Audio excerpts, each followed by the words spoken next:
Today on episode 23 of the Home of Play podcast, Spider-Man Miles Morales will get a full character arc, the second Cyberpunk Nightwire event in our impressions.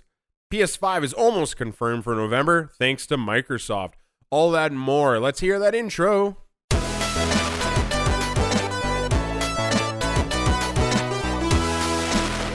Welcome back to episode 23 of the Home of Play podcast, where every Monday the two best friends join forces to give you the latest in PlayStation rumors, news, and reviews. And that's because we're PlayStation fans. I'm your host, Steve, and with me I'm joined by the King of Platinum Trophies himself, Christopher. Hello, hello.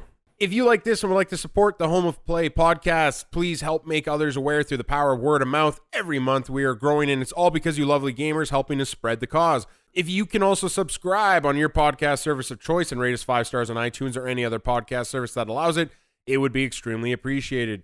If you have a burning comment, question, or complaint, we want to hear from you. Please send either of those to our email address, homeofplaypodcast@gmail.com, and we can read your questions on the show while we argue about if Apple or Epic are right.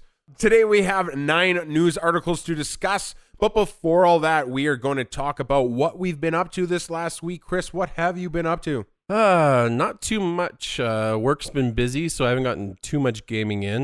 This weekend I got the platinum for Rage 2. Yay! So that one's done. Overall impression for that game, it's okay. Yeah, like I preferred the story of the first one. This second one, I felt like I was just going through the motions, kind of just wanting it to be done. So it was like, it's done. Whatever, it was okay. There's nothing wrong with it. I mean, well, there's stuff wrong with it. There's bugs and glitches and stuff like that, but whatever, it's passable anyway. And then I finally got back onto Ghost of Tsushima, which is it's amazing. I'm still only on, I'd call it the first act. I don't know if there are acts. Yeah, it's 3 acts. So I'm able to finish the first act, but I'm having too much fun just clearing the fog of war and hitting every question mark in the bottom of the map and finding all the nooks and crannies. Well, that was like when I told you that I finally entered Act 2, and then I told you that 1 week of recording, and then next week you're like, oh, what act are you on? I'm like, oh, 2, and I haven't progressed the story at all. Yeah. Like, and that's all I was playing because there's that much stuff to do and find, and yeah, it was just amazing. Yeah. So I'm loving that right now. I did a couple rounds this week of PUBG, pretty much in my only free time, and that's pretty much it. Not a lot of gaming this week. I have some vacation coming up after this coming week, so hopefully I'll do some catch up on a couple of games, but that's pretty much it for me. I am looking forward to us trying the new Marvel game. I watched somebody else try it out and was like, has cool moments, but I'm kind of worried about it. I don't know if I'm going to buy it, but I kind of want to try it. Yeah, I've heard a lot of negative stuff. I don't always, because he's typically negative, but I watched that Jimquisition on YouTube's, and he just shat up a storm on that one. It was very negative. Just seems like he was having tons of problems, connectivity issues. He thought the gameplay was lackluster. You know, I think one quote I read was one guy said he was looking around the room. He was so bored in the combat, because it's kind of what I was worried about in games of a service. It's just waves of the same generic enemy. You're doing the same generic attack. It's just, yeah, apparently. And who knows, save the impressions for the final, you know, when it actually gets released. Like, maybe, like, I shouldn't judge a beta, but in the same sense, it's like your game's coming out in like weeks. Like, how much can you really change it? Well, and I've read articles too where they're saying, don't expect a game to actually be like the beta. It's going to be totally different when the game comes out. I'm like, that has never happened in history. I hate never. Oh my God. Here's my rage moment, and you guys can take this or leave it, but like, I'm sick and tired of betas doing that. They always say that. They're like, oh no, like this is just, you know, you can't judge us on this. I'm like, we absolutely can, because I've never seen a game change 360 from beta to whatever in a month. I can say to counter that, I have seen that, and what I've seen that in is those games that are in beta for 3 years. Oh yeah. And then they eventually get released. Is it beta or now they early say, access? Yes, whatever. It's pretty much beta, like PUBG. Let's be honest. Like I just noticed, I think this week, Factorio finally is officially released. I'm like, hasn't that game been out for a couple of years now? But no, it's officially released now. Well, and like I have no problems with it, and I don't think anyone does. But like Dreams was kind of the same, right? They were in early access for quite a time. Yeah. But no, I don't think anyone had problems. But this one, like, yeah, it's just like I love it when they do that stuff. It's every time now where it's like, oh, we're coming out in 3 weeks, but somehow this is going to be a totally different game. Yeah. I'm like, well, if CD Projekt Red, who I borderline trust, needs 6 months to fix real problems, like how much can you really change this in a month? Definitely. Like at best, you're getting a few bug fixes in, and that. If you guys know of any betas out there that when the game officially got released is totally different, let us know. Please let us know, because this is. Yeah, if I'm wrong, like let me know I'm wrong, but like I just cannot remember a single one that actually released like real changes, Yeah, major changes, yeah. I mean, and we're not talking like just patched, fixed some things. We're talking about like gameplay changes is what they always imply that there's gameplay changes, and they're not. Well, even graphically, I've seen some people claim that one too, like, oh, it'll look better in the final. I'm like, what? It's like, what can you do? Like, you're gonna make the sunset prettier? Like, get out of here. Anyways, that's my week. What have you been up to this week? My week, very simple. I finally rolled credits on Ghost of Tsushima. I'm not a trophy guy, but I actually just ended up being like 2 trophies away from a platinum. So I might actually go for this one. Like I'm not the guy to grind out like those annoying trophies, which of course the last 2 I have, which is every shrine, every fox thing, just all the. I hope one of them's not the Pillars of Honor, because there's apparently a lot of vanity gear in that game, like over 50. So, and I'm not high on that. Like some of them I'm just naturally like maxed out on, like, bamboo strikes. I'm like, oh, I have all 16. Okay, cool. And haikus, I'm missing like 1. I'm like, oh, this won't be a problem. But fox dens, holy Christ, there's like 50 of them. Yeah. Not fun, especially when you don't need them anymore. Like I think they become irrelevant after like 20. Yeah, I've gotten to that part where it's like you could scan the captains or whatever, and then kill the captains to get the different stances. Yeah, I've got all 4 stances now. Yeah. So it's like that gameplay mechanic is almost gone from the game now. Which kinda. That one they make up for, because they do introduce things late in the game, which I like that they nicely pace this out. So okay, like that's good. The game always is getting better, which is another strong point for it. But yeah, anyway, I rolled credits, close to a platinum, and I loved it. If you said, give me a number right now, it's probably 9.5. Do you think you'll do a New Game Plus on like a harder difficulty? Is there a New Game Plus on that?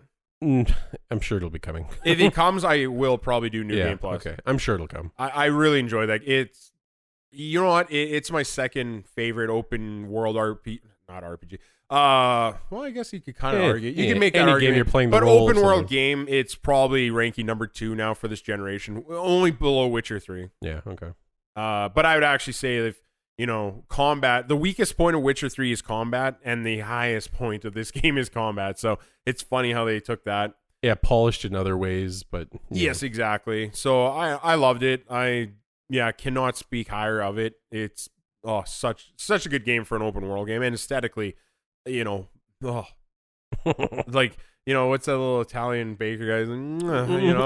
Yeah, exactly. I'm just like, oh, he's a perfecto. It's going to be hard to play other games now. Like, honestly, just when you look at the back, like I guarantee, and I don't want to be mean, but just like going into the next Assassin's Creed, Valhalla. Yeah, you're going to be like, that's not moving, and like, where's the fields of flowers? It's like, I want the wind exactly, in my hair. Exactly. Wind, tell me where to go. It's really going to hopefully bring the bar up to a higher level for all those other open world games. Yeah, and don't get me wrong, there's sacrifices. Like you play Tsushima and you're like, okay, graphically, the side characters could look better. Even the main character could look better. Like there's some shortcuts, but I know it probably ate up everything the PS4 had just to make the surroundings work, right? Yeah. So I'm just like, it was a great game. Didn't really get much else in.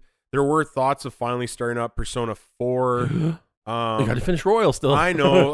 That was the other thing. I was like, should I do this on Wednesday? But I just didn't have a lot of time. And then, now I'm like kind of cleaning up to get that platinum. I didn't think I was going to go for it, but now I'm like, you kind of want to hit every nook and cranny. And if I take it one day at a time, start with the first area, clear that 100%. Then maybe the next day, it's like, okay, let's go to the second area. And I think the first area, in my opinion, is the biggest one anyway. I think so too. I kind of did some measurements. I was like, okay, this will probably be the bigger area. So. And I really did a good job cleaning up the first area anyway. So, it shouldn't be too hard from here. And then, that was basically it. But, I felt like a fulfilling week. fulfilling week. I don't know, words and such. But yeah, no, that was it for me. So I guess we are done with this portion of the show. And now for the news. So as numerical order dictates, we must start with Article 1. Will new consoles indeed launch this November? An official message from Microsoft this week, we've learned that Halo Infinite was pushed back from a launch title from the Xbox Series X to an undetermined later date aimed for sometime in 2021. Although this isn't what many gamers wanted to hear, we did also receive confirmation that the Xbox Series X would still meet its expected launch window of fall this year. And Microsoft narrowed that window a bit by stating the launch would be in November. With Microsoft finally giving us a specific month to look to, we can only imagine November will also be Sony's target launch month as well. As previous reports suggest, we might get a date reveal later in the month. Yeah, bad news for Microsoft, good news for Sony. Like, you know, I've heard a few reports claim that polls suggest that Sony will be up 3-1 on Microsoft's console this generation yet again. And I can't imagine the pushback on Halo helping. Oh no. I mean, that was before the Halo news, that poll. Yeah, that's a hard blow for Microsoft. Well, because you have nothing now. I mean, don't get me wrong, like I'm not dying or frothing at the mouth for Sony's like open or launch lineup either. Like, but you know, at least they have Spider-Man, and that's going to be a big one. Yeah, that'll be a big one. Where Halo would have been huge for them, and now not having that at launch. It's tradition for Microsoft Halo be kind of a launch title. 360 didn't have one though. No, but it's just symbolic, sort of, I guess. Yeah. The 360 was kind of where they were transitioning between Bungie and 343, so it kind of made more sense that there were some issues there. Well, in my opinion, they only really, and I'm wrong, but you know, when you top your head, they only have two franchises in my opinion, and it's Halo and Gears, and you don't have either at launch, and that is going to hurt. Yeah, that'll hurt. I try to think of other really big titles. Crackdown, they screwed that one up. That was kind of an Xbox thing.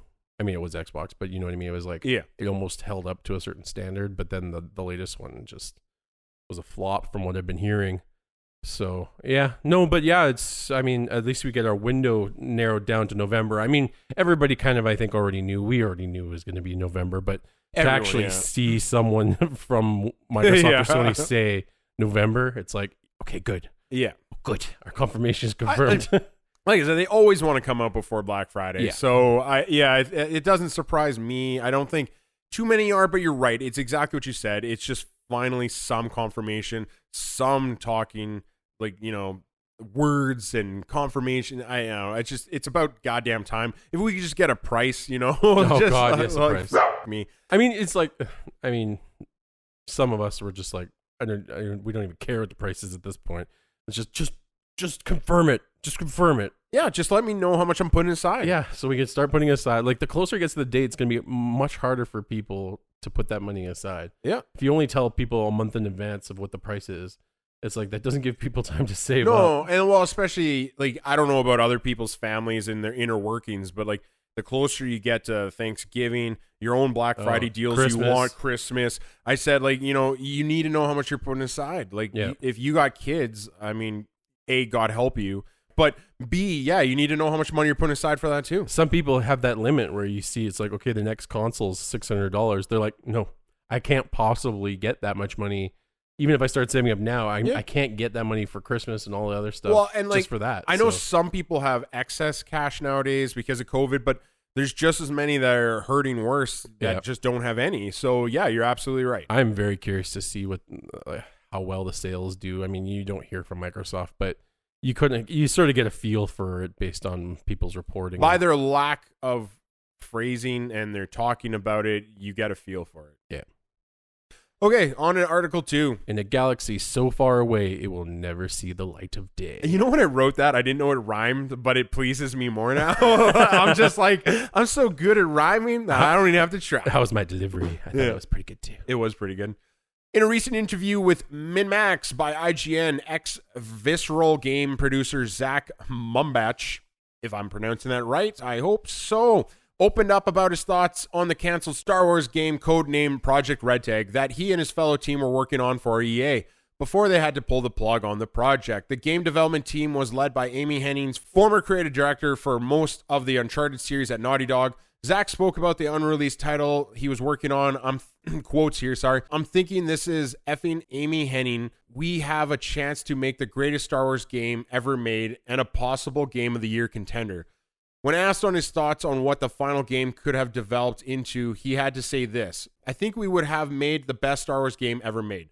The story and the setup and the characters. Like, man, it was set up for success, but what we had to execute was going to take a while. Zach went on to reveal potential scenes the final product would have included, such as a section where the protagonist would be on the run from an ATST through narrow alleyways. Project Ragtag was aimed to be an amazingly well-crafted 12-hour experience, but sadly we won't have a chance to get our hands on it due to EA making the decision to scrap the project and focus on multiplayer Star Wars properties that were also currently in development at the time.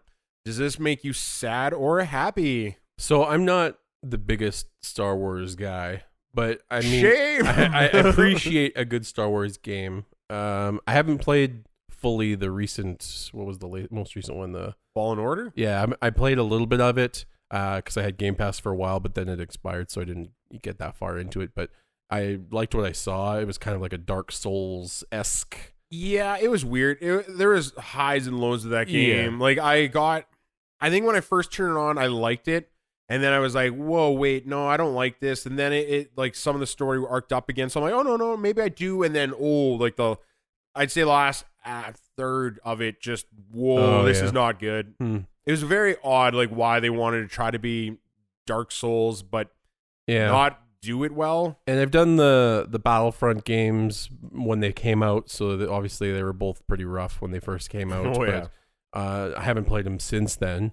And the story for the second one was whatever it was, and I'm not overly excited for the Squadrons. Is that the space one? So I mean, it sounds like it would have been something really fun. It sounds like something I would have actually played. But I mean, whatever. I like the KOTOR series, or SKOTOR. Is it KOTOR? SKOTOR. Yeah, SKOTOR. Knights of the Old Republic. Yeah.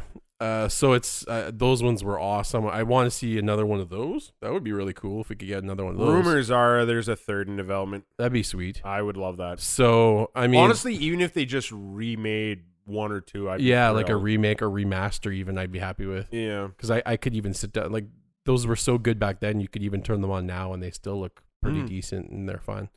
So yeah, I'm a little disappointed, but I'm not. Whatever. It's whatever. Something we're never gonna get. So. They keep seeming to cancel Star Wars games pretty left and right. Well, that was, I think a few years ago. I think this was between, if I'm just coming off the cuff here, but I think this happened between Battlefield 1 and 2 when they really thought multiplayer Star Wars were the thing. And that's, if you would have read the article yourselves, that they, originally got this from, that I'm sourcing from, he went on to say, like, at the time, they were cutting all the single player, and then he said it for them it all sucked because later, then they saw EA turn ship and like, nope, single player narrative stories now, and then he's like, well, damn, we would have given you like this solid one. The consumers have spoken. Yeah, I know. It's like, oh, EA finally wants to listen to us now. Yeah, well, we'll see. We'll see how well they feel listen. bad for the team. Like I said, I do have faith with Amy Henning. Like she's done like a lot of good stuff. Like if you look at her portfolio, God help us all. So. Yeah, it would have been interesting to see how that all went. I'm interested on the also like 12-hour gameplay. Like that's a short game. Like don't get me wrong. Last week I'm complaining that Last of Us is too long at 25 hours. So maybe I actually would have been fine with it. If it's 12 hours of the like solid, like good 10 out of 10 stuff, then maybe it would have been fine. I don't know. Yeah, it's different because like Last of Us, it started petering out at the end where it's like, it became like I said, Lord of the Rings, where it's like, okay, just end already. Yeah. Just end. Like I'm emotional roller coaster, and it's like, I just finish this. This is done. I'm done. I don't want to do this anymore. I know. Yeah, you're right. Still a great game though. Moving on to Article 3. Out of Control. Unless you are living under a rock, you have probably heard the chatter online from game developers on their titles, and they're planning to release new patch updates or upgrades to make your favorite games look and play better on the PS5 or Xbox Series X. CD Projekt Red has also spoken out about their future plans to release a free upgrade to early adopters of Cyberpunk 2077 in early 2021. So it was disheartening to hear that developer Remedy would not be following the trend with its action-packed game Control, which came out slightly less than a year ago on August of 2019. An announcement made on August 12th revealed that Control would be getting another release labeled the Ultimate Edition and would be released first on the Steam store on August 27th and for Epic Game Store and current consoles on September 7th. The announcement went into further details on how current owners of Control would not see a free upgrade. I'll repeat that, not see a free upgrade of the game for the new consoles, but would actually need to purchase the new Ultimate Edition to receive the free upgrades. It's also noted that a next-gen version of the game will also be released on digital stores for the new consoles as well. So yeah, you being a owner of Control, I'm interested on your thoughts. I don't know, to be honest. Like, definitely the game would technically, like the technical aspect of the game would benefit from the next gen consoles, because I didn't have too much sluggishness. I mean, when stuff was going crazy in the game, the frame rate definitely dipped. Going in and out of the menus, I noticed some issues with that for sure. Overall, it would definitely benefit from the performance boost. I think from what I understand, the Ultimate Edition is going to include all the DLC packs that are out. My issue is the price, because I think it was $39.99 US. That to me that seems high. What did they didn't say what they're charging for just that's for just the upgrade, isn't it? Or is that for the No, that's if you never owned the game before. So yeah, they're making people who own the game pay full price for it again, essentially. I mean, it's not full price, but it's still charging only $20 cheaper. Yeah, they're charging people who didn't get it right away that much cheaper, right? Yep. So I don't know. I've always said this in the past. They should reward, I guess, early consumer adopters, loyalty by people who paid for the game when it came out, or even if it was later, they still paid for it before the new version came out, right? So I don't know how they would track it. There's probably a way to do it, like digitally in the stores, that if you own the previous one, give them a discount for whatever. But in my opinion, people who own the original one should like pay maybe half the price. I don't know. There's a number where it's less. Like technically in my head I go, okay, I didn't buy the one DLC pack, and then there's the new DLC pack. So usually what's the cost of the DLC packs? Probably $15, right? Probably $15 each. So $30. Okay. They're also upgrading the game. I don't know. So I don't know. Maybe like a $29.99 for the free upgrade for the people who owned it before.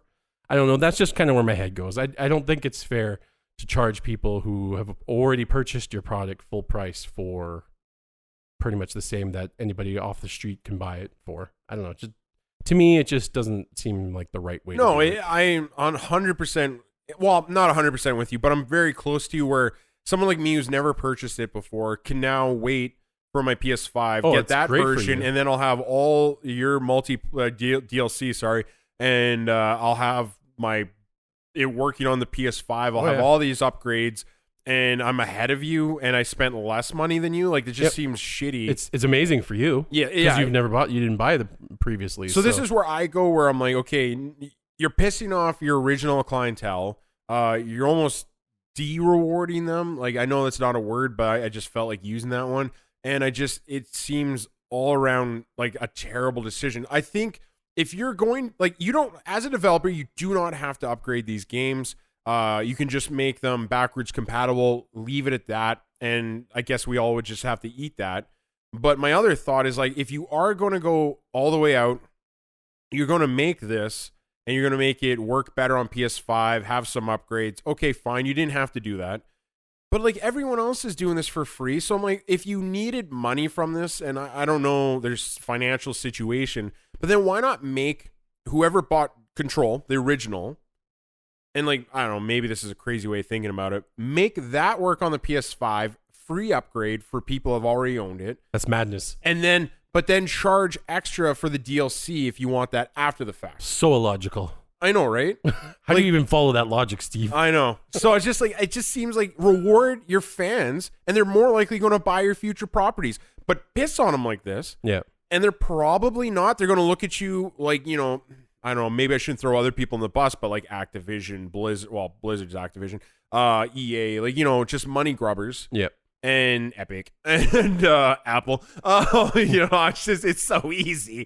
And I cannot believe they're doing this, especially when me and you week to week keep coming back with like, oh, free upgrade here, free upgrade there. Spider-Man, you're buying Miles Morales, free upgrade there. Free game, not even like it's free you're upgrade. Right. Yeah, and if you never even game. owned it, it's a free game. Now, let's bring it to that then. Is that fair for people who purchased it on the PS4?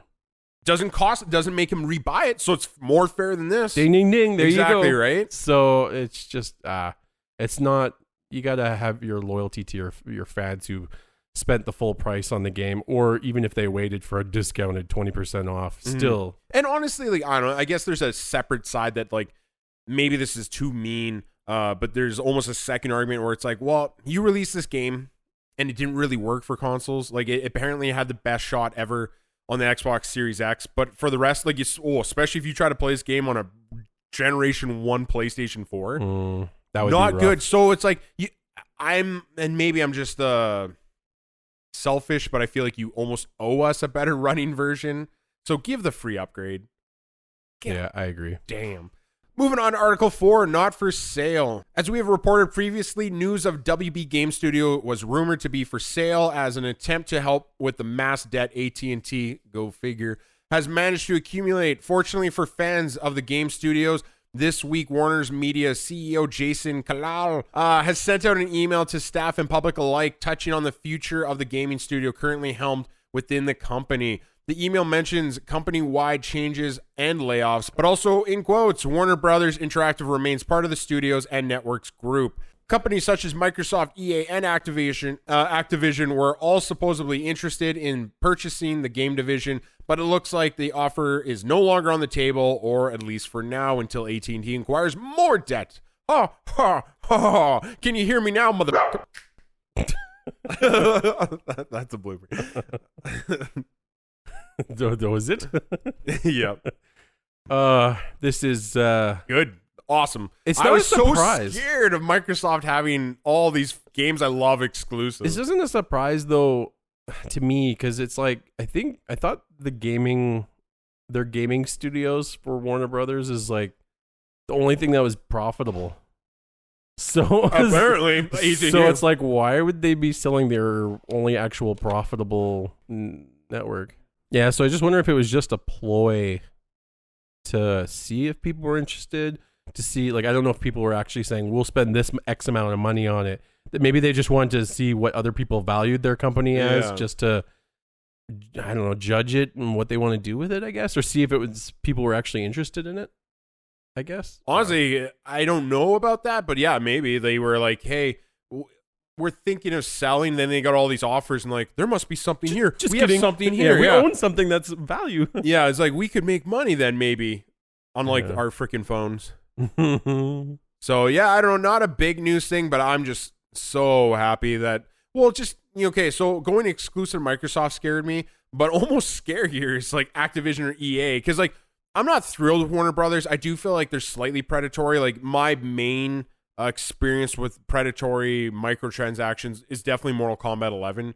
As much as I love Mortal Kombat, like, that game was fudged from the start up, and like, I just don't like, well, 10 was bad too, actually, and well, 11 just got worse, so I don't like that they usually mess with their games, but some of their games are fine. Like Batman, there's nothing predatory about that, except their seasons pass. That was messed up. It would cost way too much money for how little they put out there. A season pass is like such a easy formula of what needs to be in it. Yeah, it should have at least some sort of expansion, at least one, maybe two, and then a couple side small things. To screw that up, it's not. Oh, they had like one okay amount, and then the rest were just tiny, like two, like you could beat them in 5 minutes, and they wanted like $50 for that. I'm like, get out of here. Yeah. Moving on to article number 5, rumors become reality. More leaks have hit the internet as a schedule for the upcoming DC Fandom Event has revealed that Rocksteady's not-so-secret Suicide Squad game will in fact be titled Suicide Squad Kill the Justice League. Shocker! That wasn't the only poorly kept secret revealed, though, as it appears WB Montreal's newest title was also noted in the schedule, which also matches previous rumors. According to the schedule, the next Batman game will be titled Arkham Knights. Canada's own Will Arnett is said to be hosting the panel, where we can expect to hear more of these much-anticipated titles. So Will Arnett also voiced the Lego Batman in the Lego Movie, Lego Batman movie, and Lego Movie. Yeah, there's 2. Yeah, I like Will Arnett. I love Will Arnett. He's so good. It's just, yeah, so I don't know if I don't think they would get the guy who's playing cartoonishly laughable Batman to do because some people are trying to suggest that. I'm like, there's no way he's doing the Batman voice. So. He'd have to tweak it. Yeah, he'd have to tweak the voice a bit. Maybe he's doing a villain. Maybe. Or maybe he's in Rocksteady's as a character. Yeah. They could make him Captain Boomerang or something. I don't know. God, I just do not want to play a Suicide Squad game. Yeah, it's too early to say. I mean, we got to see what it's going to look like, but yeah. I think everybody wanted a different game. I'm more excited for this Arkham Knights, honestly. Yeah. And I know it's just preference. I can't speak for everyone. I'm not interested or at all into the Suicide Squad character. And the Batman games have been so good. Yeah. So it's like, I'm always curious with the Batman games to see what new feature they'll have, because there's usually some sort of unique change. Unfortunately, the Batmobile. Oh yeah, I mean the Batmobile wasn't the best of changes for sure.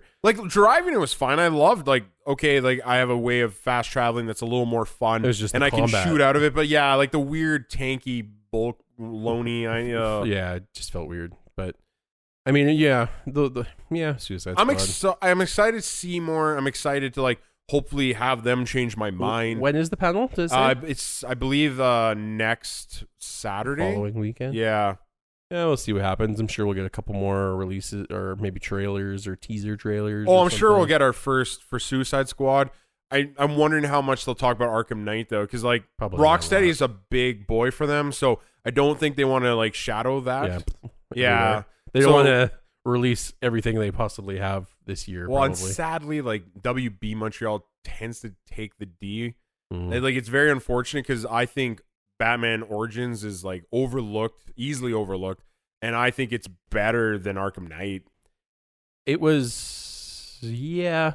That Deathstroke fight was awesome. That was the best fight. I sometimes I felt like, am I doing these counters or is this scripted? I couldn't tell if it was me. It felt like I was doing it, but I was like, am I doing it or does this just feel scripted? And then I don't know, I thought it had a good story. It didn't rely too much on Joker. They gave Bane some time. The enemies felt a little more fairly distributed where they always just go with Rocksteady. It's always Joker, everything Joker, and you finally kill him. So I'm like, okay, finally another guy will have a time. Nope, now he's in your head, and it's just damn. I think my biggest issue with the Origins one was I think I didn't care for the map design in that one. I didn't feel there was parts of the map where it's just I never went. There are huge sections of the city where it's just I went there because a quest brought me there, but I never even went back there because I just didn't. I don't know. I'd say that's almost an issue with all of them. I never loved the maps in any of them. Yeah. Because Gotham's cool because it's a big city, but nothing special about any part of the city. Other than you said, who designed these buildings? Sometimes they're buildings going into buildings, and it's weird. I don't know. Anyways, we're off topic. But anyway, I'm excited to hear more. I'm excited to see something. Yeah. Because we've talked about it's been, I don't know, Arkham Knight did not come out late after even the launch of the last console, so it's been almost 7 years. Yeah, they're kind of on the same track as CD Projekt Red. Yeah. Actually, I think those two games did come out the same year. Yeah. So look forward to hear more, but we're moving on because we're running low on time.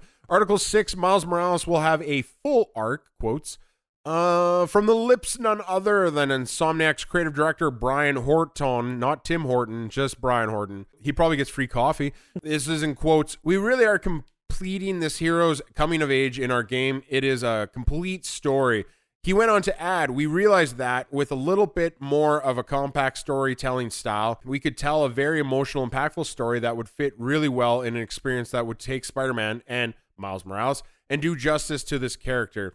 Other notable quotes mention that the game would take place a year after the events of 2018's Marvel's Spider-Man in a winter season, and it would focus on the turf war between an energy corp versus a criminal organization. The locale of the game would take place inside Miles Morales' home of Harlem, and we could also get some appearances from Peter Parker as well. All this sounds good to me. What do you think, Chris?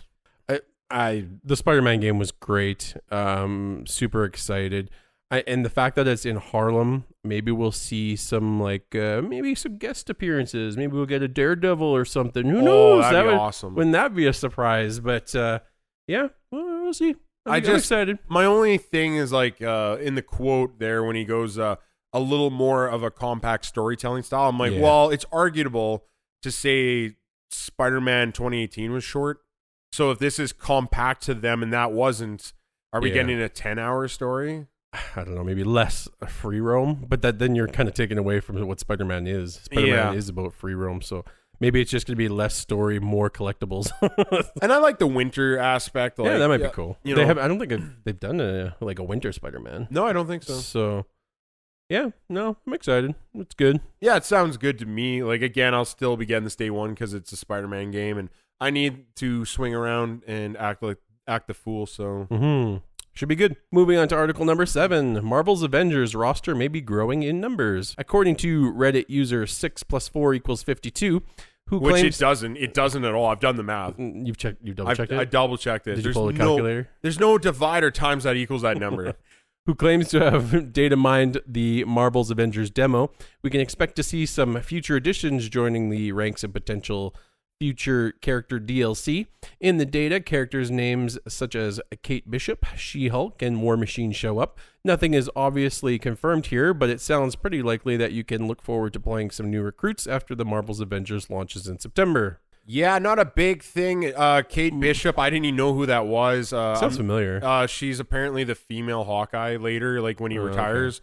Okay. She-Hulk, self-explanatory. She is a Hulk. And then War Machine... That would be the only one I'm somewhat excited for. But if we already have Iron Man, gameplay wise, like, is it going to change much? Yeah. I mean, I guess War Machine. More Avengers might show up in the Avengers game. Oh my god. I know. I guess this is just more furthering the fact that they did say like we plan on adding lots of free characters for you. Yeah. But that's good. Well, if they're free, then perfect. I know, but this kind of goes into a second story where, I think I added in the homework, but like. They're already selling out. That's another negative aspect where it sounds like based off your like mobile provider, you'll get costumes based on that provider's like colors and other stupid things. So it just sounds like this game is going to like, we're giving you the free characters and it's all free and nothing is mandatory in terms of like keeping up to date with this game. But there's going to be so many cosmetics and they are definitely trying to get you to... It feels like they're leaning into it hard. Yeah, and they want your money. I mean, don't get me wrong. There's right ways to do it, like Fortnite. And so far, I'm not seeing anything that is like forcing you to get a gray-looking Hulk that stands for Verizon. But it just seems weird at the same time. Like, I need a Verizon skin Captain America and an AT&T skin Captain America. I remember a while back when Burnout Paradise first came out, there was exclusives for what store you bought the game at. I don't know if you remember. Like if you bought it at GameStop or Best Buy or whichever store, you'd get like a special car. Like one was like the DeLorean? You could get one. Dukes of Hazzard's car. I think it was Ghostbusters vehicle or something. So it's kind of a similar thing, but I mean... It's a little different when you get like if it's a cosmetic, cell phone, yeah, exactly. Your plan. I'm like, when do I get the? I want the Dell Hulk. Yeah, it's like he's Alienware Hulk. Like what the hell? Premium. Yeah, he's so fast. I mean, hell, we're probably hopefully we'll try it this weekend. Maybe we'll get a couple hours and see how it feels. But yeah, it feels a little bit like it's selling out, but and this is, and again, I'm talking before the final release, so I'll temper myself mildly, but it's gonna be a whole new game when it comes out. Remember? But it's games of a service, and I was saying this last time. Like as soon as I hear that, I'm just automatically not thrilled. Yeah, means the story's not gonna have the full oomph. Probably. No, and to me, it just seems like a game that I'm going to forget about. You're going to finish the game, and then you're going to be doing some sort of event over and over and over again, trying to get better loot, and I'll just forget about it in a month. And like Anthem, like I don't have any great memories. Tsushima is going to last. Just like the Last of Us Part 1. I'll remember for the rest of my life until I go see now. But yeah, these I'm not going to remember. Yeah. Moving on to article number 8, speaking of Last of Us Part 2, adds some new modes. In a recent patch for The Last of Us Part 2, players were treated to a barrage of new modes and features to try, and all for free. Patch 1.05, as it's labeled, released on August 13th and added new playable modes and features to the game, including the very difficult grounded mode, which some players may remember from the original game in the series, as well as a permadeath mode, which you might have guessed would give you but one chance of life in your game, and if you bite the big one, all your progress would be over, and you would need to start the game all over again. The update will also bring gameplay modifiers and graphic modes to the game in case you ever wanted to try to play Last of Us Part 2 in a pixel mode. No, I don't want that. There are some cool ones, though. Like, I remember we had one of our buddies kind of mentioned that he felt like there was nasty film grain. You could see it a little bit, but I didn't find it overwhelming. But they've added like a film grain slider where you can like remove it, add it. There's some filters that actually look kind of decent. And is any of it going to make me go back to the game and play it again? No, it's not. No. Permadeath mode, I don't know. That game, it's so easy to die from something stupid. I spent, once they released this, I actually went online and watched a couple YouTube videos of people dying stupidly in permadeath mode and how mad they were getting. Like someone just slipping off a rope or something, or not making the jump and falling to their death, and just easy deaths and them just losing their minds. Oh, I know. I don't know, especially with, like, I'm never going to be that guy that wants this, but, like, especially for this game, I died for a lot of dumb reasons. Oh, yeah. I remember when my character, I went, there was an open world section, and, you know, surprise, surprise, there's a desolate little building that's falling apart, and I grabbed the rope and I go to climb up, and my character glitched all the way to a bus stop, like, half a block away, just, like, and just floated there, and then she died. Really? Can you imagine if that happened in permadeath mode? Like, I would literally have to break the console. I mean, luckily the open area is pretty early in the game, but still, can't imagine it. Yeah. I mean, again, it's good for the people that want it, and I'm happy they're supporting their game, all that stuff. So it's good for the consumer. So there's like, I'm not crapping on it just for me. I'm like, A, I never want to go back to it, and B, that sounds very grounded mode too, like not being able to use listen mode. Like, I just don't even know how people do that. Like, don't get me wrong, it's more realistic and probably insane, and like to watch someone, I could guarantee my butthole will clench up. It'd just be so ridiculously scared. But yeah, I don't know. That's about all I think I even have thoughts on that for. Nice update. Yeah, exactly. More difficulty. Sounds like the multiplayer is being worked on, so it'll be coming down Yeah, the even road. though I sound negative, way to go, Naughty Dog. You know, thumbs up to you. Yep. Moving on to article number 9, Cyberpunk's second Night City Wire event impressions. On Monday, CD Projekt Red gave us an online stream for our second Night City Wire event. The event, which roughly lasted 25 or so minutes, gave us a deeper look into the weapon types we would see in the game, as well as our 3 origin options for the characters we would be creating. The 3 origins were Nomad, Street Kid, and Corpo, each having an effect on what you would experience in the game, as well for future dialogue options.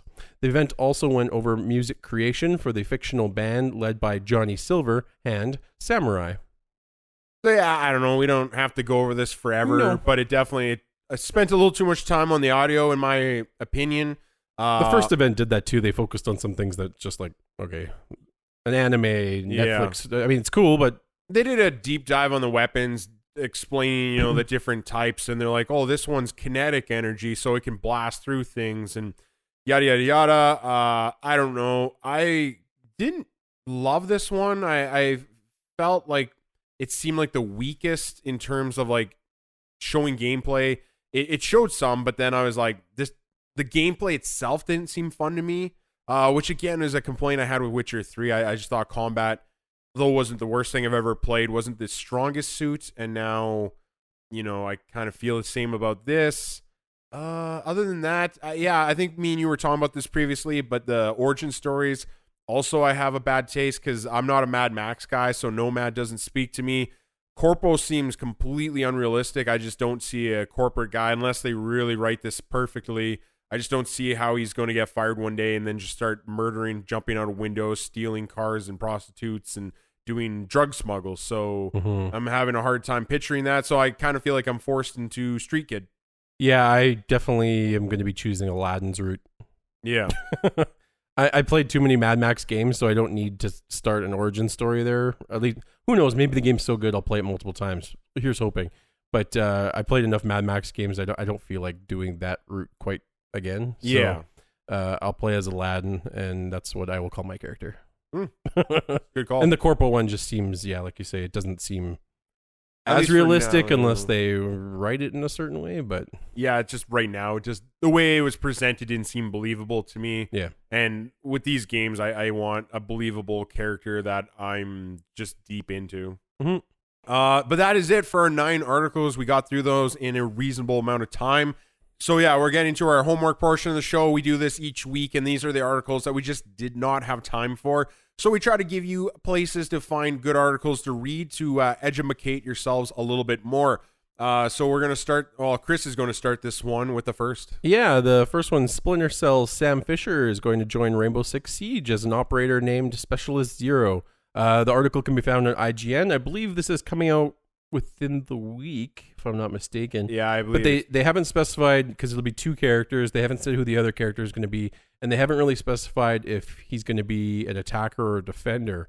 I think he would work either way, which could be interesting. I'm thinking he's going to be an attacker. But yeah, I'm excited about this one, actually. And I like it, too, because I saw the picture of him, and it's like, damn, Sam got older, which is like kind of nice to see where games are actually like, yeah, these people age. Yeah. Not where it's like, play one game and it's like the next game he's 30 years older. This one actually seems to be aging at a proper rate. Although I'm overly positive about this because I have fondness for Splinter Cell games.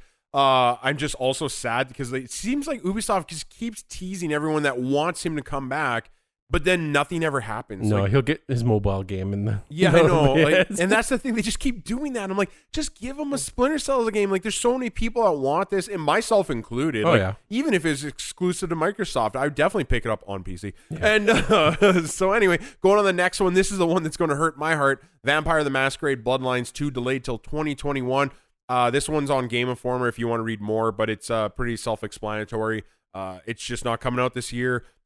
You could kind of see it happening with the lack of details coming out and with COVID. So I totally understand this delay. It just hurts my heart because I really wanted it. For me, I'm always willing to give a game one delay.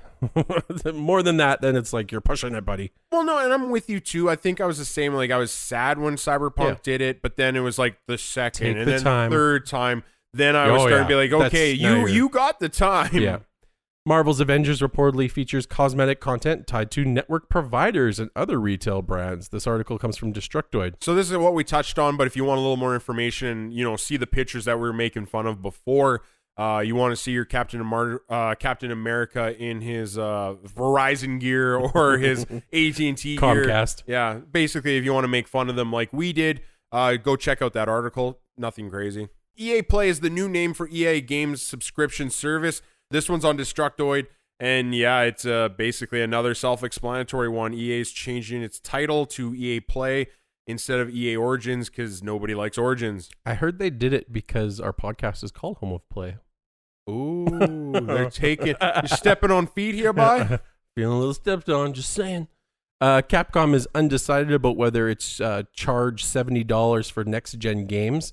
This article comes from Destructoid. Side note, we didn't have it in our homework, but I also read that Capcom's Resident Evil 7 is now Capcom's best-selling Resident Evil game. That is a disappointment.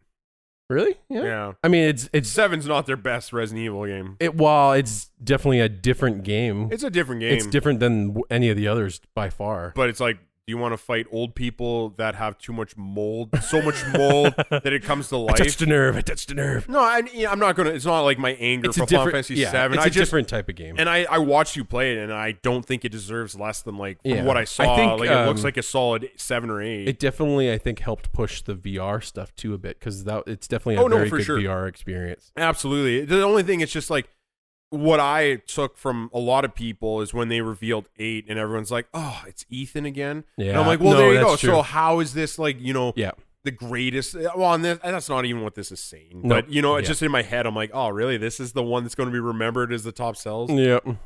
Don't get me wrong. I don't think Resident Evil 3 Remake deserves it either, but it should have, though. It should have. It should have been better. Yeah. That was always my favorite, was Resident Evil 3. I know. I'm with you. Me and you, buddy. Killed it. At least 2. We got a good 2. So that's. And then, going back to the $70 charge, it just sounds like Capcom doesn't want to make a move yet until someone else does. I think they want to be that third domino. Yeah, they're all playing chicken. Yeah, because same with Ubisoft coming out and saying they won't for the rest of this year, So, yeah, who knows what they're going to do, but that was just a fun investors call. So, yeah, we'll read that if you're interested. But that is it from us. That is it for the week, and we're going to have to leave you again till next Monday. So you guys have fun. We're going to have fun. No one's going to have fun. Who knows? The world might be over. Bye-bye. Bye. On a good note, bye.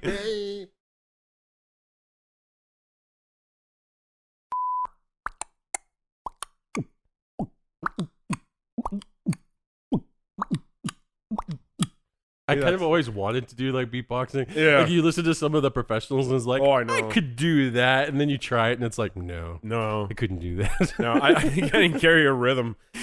I'm so. Oh, come on. We're good. Eh. It's so funny sometimes how we're like just in sync with some of the stuff we do on here. That's what makes us a magical duo.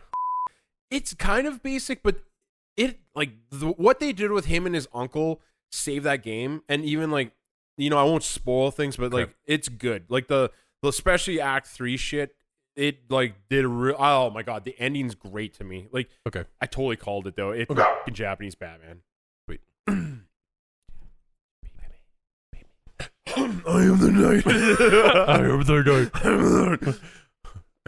knight. He just he taps his uncle on the shoulder and then runs out the window and then he shows up the other place. I'm over here. What? Sorry, I got the McDonald's. I shouldn't have eaten before the podcast. It always makes me flummy.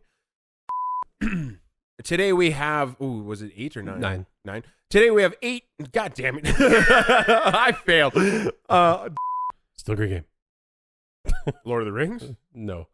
Oh, Last of Us. Lord of the Rings, sure. Some of them are good too. Yeah. The ones with the dwarves and the elves and they're complaining. And the pew pew. Cool. It will be fun. You want me to just re-say it? No. We're 20, reading it. You can't be 19. perfect all the time. If you want me to be perfect all the time, you will pay me. Kill all. It's like killer. Woke Druckmann. Hashtag or just woke hashtag no hashtag. woke Start Druckmann. something new. Just woke Druckmann. Woke Druckmann.